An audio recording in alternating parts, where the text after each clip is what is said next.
What happened last night was a pure ambush. This was not someone trying to bring healing to Ferguson. This was a damn punk who was trying to sow discord in an area that is trying to get its act together. Attorney General Eric Holder yesterday reacting to the shooting of those two policemen in Ferguson, Missouri, as protests continued in that town last night. Welcome into America's Forum for this Friday morning with Miranda Kahn. I'm J.D. Hayworth. President Obama made his first public comments as well on Jimmy Kimmel last night, saying that while what had been happening in Ferguson was, quote, oppressive and objectionable and was worthy of protest, there was, quote, no excuse for criminal acts. Do these two statements from two leading public officials help ease tensions?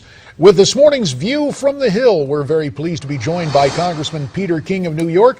Pete, of course, a member of the House Homeland Security Committee. He is on the telephone, joining us via Skype from Southern California and Newsmax LA, our good friend, political analyst, talk show host, and Newsmax contributor Larry Elder. Gentlemen, to you both, thanks for your time. And Peter, I'm just wondering your reaction to the reactions of the president and the attorney general. Arguably, are these two major public figures trying to have it both ways on Ferguson?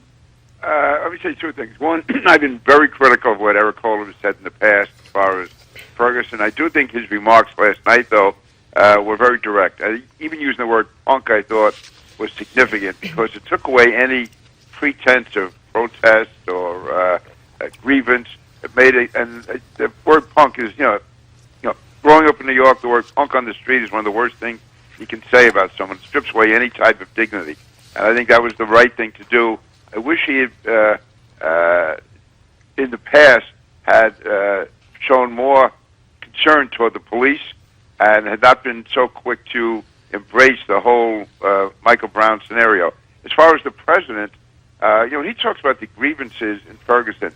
The jury is still out on that. I think the report that Eric Holder put out, and here's where I'm very critical of Holder, when he put out the report on Ferguson, at the same time, the evidence showed that the police officer in Ferguson was entirely justified in what he did. He put out this report suggesting that the entire police department was fused with racism. Fact is, they were talking about two emails from two police officers who are no longer with the force. And I just think that was an attempt to sort of cover up the fact that for the previous 6 months, the administration had been giving credibility to Michael Brown's story, and all these people walking around with their hands up and everything. To me, that was a disgraced way that was handled, and that poor cop was smeared, and I didn't see any apology coming from the president to Officer Wilson.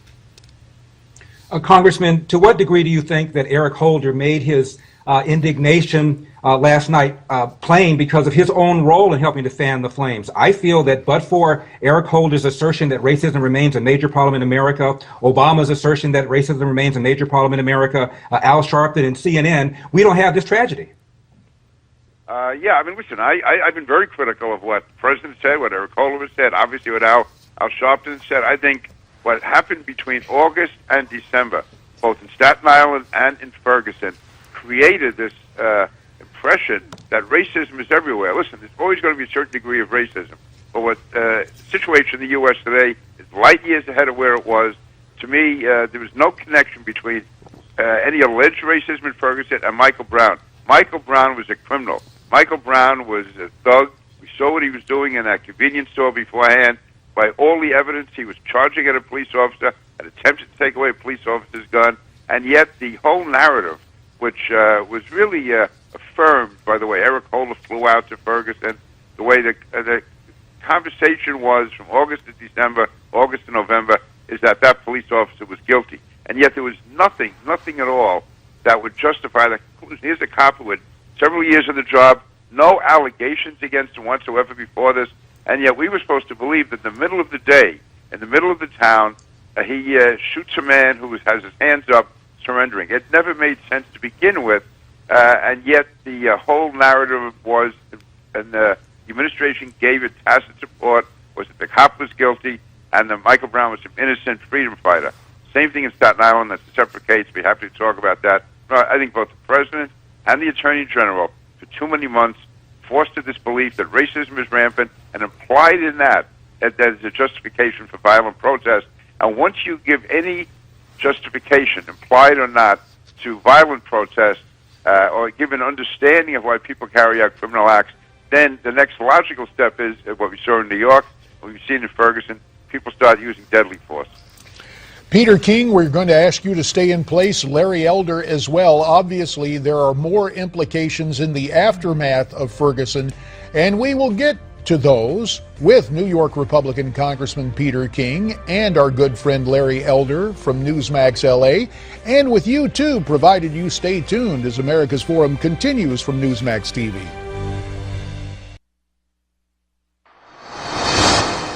I think there's a number of people responsible for the climate. In my opinion, the civil rights leader, Al Sharpton, is one that instigated, that incited. Former New York Police Commissioner Bernie Kerik on the Steve Malzberg show here on Newsmax TV yesterday. You heard him name the name Al Sharpton. With that in mind, let's continue our conversation with New York Congressman Peter King and Newsmax contributor Larry Elder. So, Peter, you've had a situation where the president made Al Sharpton his point man on racial relations. Is it high time that relationship ended? Absolutely disgraceful that the President of the United States have any dealings with Al Sharpton. Listen, I've known Al Sharpton for a number of years. One-on-one, he can be very personally engaging. The fact is, though, his bias is just out of control. He's a demagogue. You go back to cases in New York. I mean, he has just been constantly fanning flames, and he is, I believe, one of the, to me, a con man. And he gets away with everything. He owes, over $3 million in taxes, and yet he's invited to the White House. He's sitting there. And as I say, Officer Wilson in Ferguson, the president's never apologized to him. No one has for what's happened to him. And yet Al Sharpton is given some sort of a role of senior statesman, and to me, he's just a racial con man. Congressman, another person that people have been somewhat critical of has been the governor of Missouri. What are your thoughts? To me, all those officials in Missouri have just seemed confused. There's been no real leadership being shown, and the governor, he goes in different directions. You need, at a time like this, you need firm, strong leadership, and that's been lacking since last August when this incident first arose. And again, to me, the biggest victim of all this was Officer Wilson, and now you have this situation out of control there. And to me, why anyone even listens to Al Sharpton, you go back years ago to Tawana Brawley, and the governor should have shown much stronger and much more firm leadership. He's not. Congressman, don't you think that one of the problems is that these numbers that came out in the Ferguson report have not been put into context? For example, it says that the population in Ferguson is 67% black, but of the traffic stops, 85% of them have been black people, an 18-point gap. In your town, Congressman, where you are, blacks are about 25% or so of New York, and about 55% of the traffic stops, or a 30-point gap. But nobody is suggesting that the NYPD is racist. So I think the problem is that people are not putting these numbers in perspective at all. They don't realize how lopsided the numbers are all over the country, and the fact is that black people are committing a great deal of crime.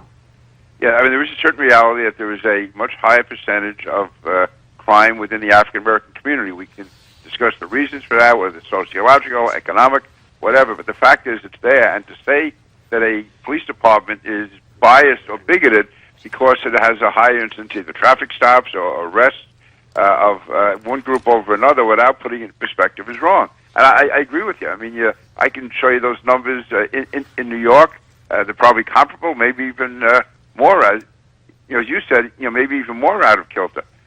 And that does not necessarily mean racism.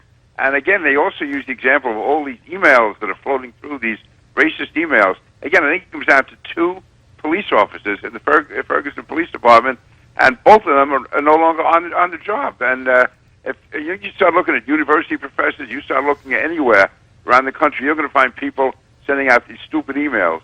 And the fact to indict an entire police department and to do it in the context of the shooting of Michael Brown, have this come out after that, somehow implying that that either Wilson was guilty or there was a justification for what Michael Brown was doing or what demonstrations afterwards. These had nothing to do with each other. Michael Brown was a thug, and that's the reality. And he went after a police officer, and he was shot. It's unfortunate he died, but the police officer did what he had to do to put out the facts on his case, and they get buried then in this report about the so-called horrible racism. Peter, pardon the interruption, Peter, but there's another important story we need to talk about with a minute left. Miranda talked about in the update, we have a story on our parent website, newsmax.com. Those 2 Secret Service agents involved in that accident last week, suspected of driving under the influence, apparently disrupted an active bomb investigation. Pete, in the 40 seconds that remain, what needs to happen with the Secret Service? Yeah, I have a great regard and admiration for the Secret Service, but things have certainly gone wrong, and there has to be. Right now, I'm hoping that the new director Clancy is going to come in and make it clear that there's zero tolerance for this. All of us have human failings and human foibles, but you're not allowed to have them when your job is to protect the President of the United States.